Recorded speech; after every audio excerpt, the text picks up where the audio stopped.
আজকে একটু শীতটা বেশি, এই জন্য একটু চাদর টাদর দিয়ে বসলাম। আর সকাল থেকে মেসেজ আর ফোনের জ্বালায় অস্থির। 300 ফুটের খবর কি, তারেক সাহেব কি আসছে কিনা? আরে বাবা, তোমরা নিজেরা খবরাখবর নাও। হ্যাঁ, তোমাদের কাছেও তো মোবাইল টোবাইল আছে, টিভি আছে, এগুলিতে খবর নাও। আমারে জিজ্ঞাসা করতেছে কেন, আমি এটা বুঝি না। হ্যাঁ, যাই হোক, আজকে তারেক সাহেবের আগমনের দিন। উনি প্রায় 17-18 বছর পরে দেশে আসতেছেন। তো এটা আমার যত কথা অনুষ্ঠানে এটা বলে রাখলাম এই কারণে যে এটা একটা ইতিহাসের রেকর্ড হয়ে থাকুক।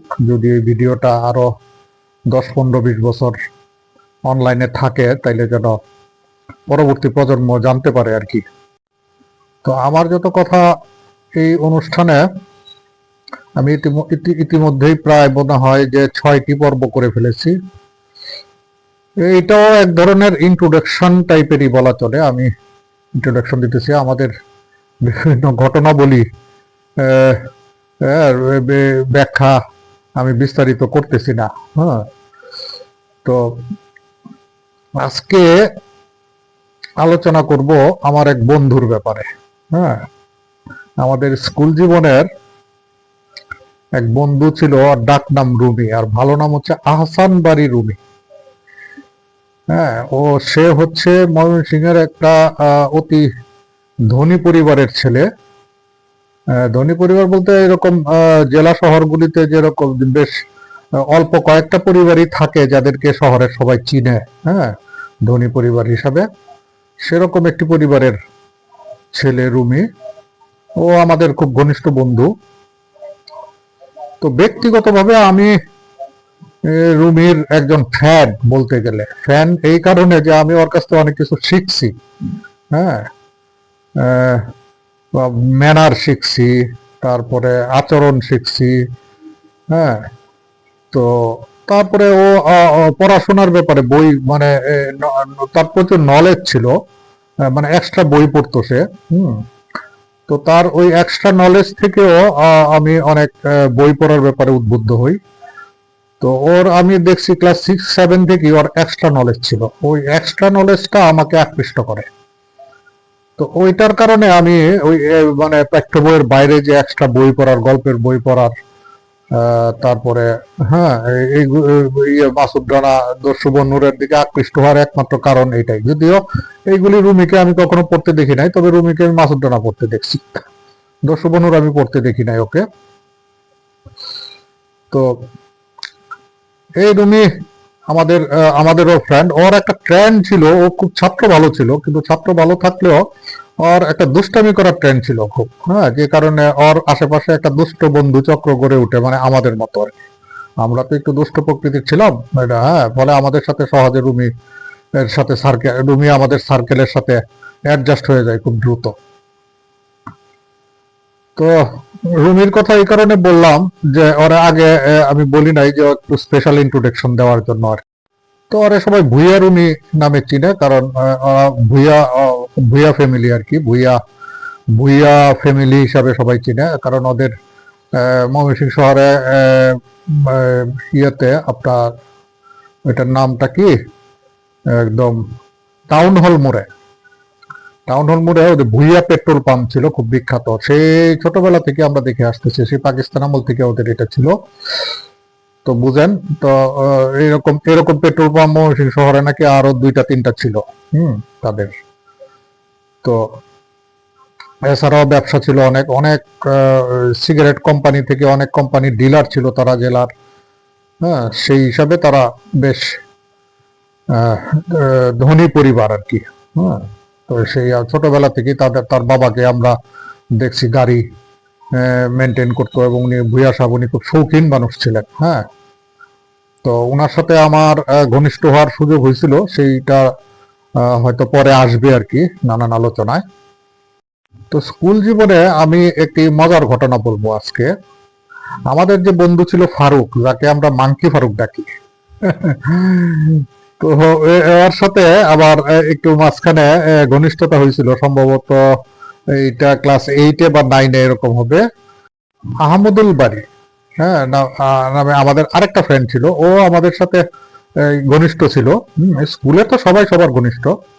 হ্যাঁ, তারপরে ও ও ইয়ে ছিল, আমাদের সাথে মেলামেশা করতো প্রচুর।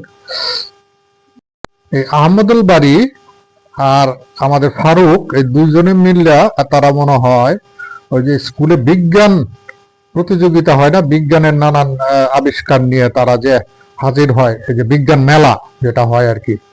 হ্যাঁ, ওই বিজ্ঞান মেলায় তারা যাবে, স্কুল কর্তৃপক্ষ তাদেরকে টাকা দিছে, তারা জানি কি বানাবে। হুম, সেই টাকার থেকে তারা কিছু টাকা মারছে, এই দুইটাই মিললে। হ্যাঁ, মারার পরে ওই পুরা টাকাটা আবার আহমদুল বাড়ি নিছে। হ্যাঁ, ফারুক কেমন হয় বলছে যে তারা পরে দিবে। এর মধ্যে আহমদুল বাড়ি সম্ভবত তার বোনের বাসায় থাকতো এখানে ময়মনসিংহ শহরে। তো সে গেছে তার গ্রামের বাড়িতে, তার গ্রামের বাড়ি আবার হোসেনপুর। হ্যাঁ, কিশোরগঞ্জের হোসেনপুর। তো গ্রামের বাড়ি গেছে, আসতে মনে হয় একটু দেরি হয়েছে, কারণ হোসেনপুর তো ময়মনসিংহ থেকে যাতায়াতে একটু অসুবিধা, একটু সময় লাগতো যাইতে। তো সে আসতে দেরি হয়েছে, এর মধ্যে ফারুক রটায়া দিছে স্কুলে যে আহমদুল বাড়ি মারা গেছে। আরে এইটা তো স্কুলে ছড়ায় পড়লো, আহমদুল বাড়ি মারা গেছে। তো ছড়াইতে ছড়াইতে স্যারদের কানেও গেছে। তো স্যাররাও এটা নিয়ে ফিসফাস শুরু করছে। তো তখন তো বাড়িতে খোঁজ খবর নেওয়ার কোনো উপায় ছিল না, হ্যাঁ, টেলিফোনের সুযোগ সুবিধা ছিল না। তো এরকম কানাকানি চলতে চলতে পরে স্যাররা ডিসিশন দিল যে স্কুল ছুটি।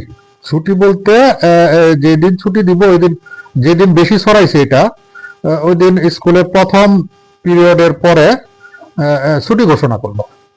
হুম, তা আমার মনে আছে দিনটার কথা, ওই দিন ছিল শুক্রবার।